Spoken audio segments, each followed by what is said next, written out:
The Sea of Galilee was quiet when they set out that evening. The sky glowed with the last traces of sunlight, and a calm breeze carried their boat gently across the water. The disciples were tired but relieved. It had been a long day filled with crowds, teachings, and miracles. Jesus, exhausted, found a spot in the stern of the boat, laid his head on a cushion, and fell asleep. Night fell.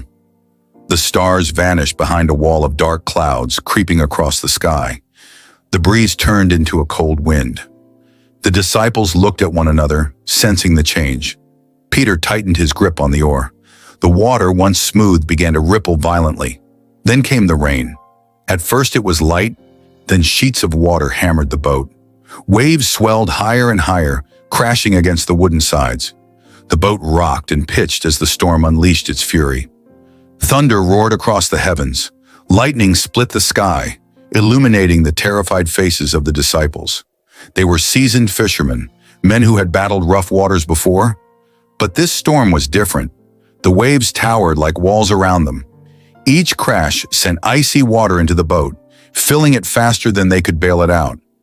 Fear gripped their hearts. They shouted orders to each other, fighting to stay afloat. But it was clear they were losing the battle. And through it all, Jesus slept. Peter stumbled to where he lay, drenched and trembling. "Teacher," he shouted over the wind, "do you not care if we drown?" The others joined in, their voices rising with panic.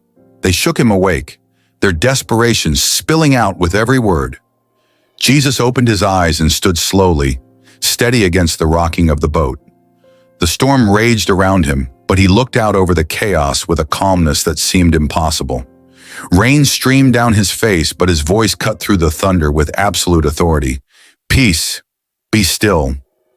The words hung in the air for only a moment. Then, the wind stopped. The waves flattened as if the sea itself obeyed his command. The rain ceased, and the clouds parted to reveal a sky filled with stars once more. The water was so still it reflected the heavens like a mirror. Silence covered the disciples.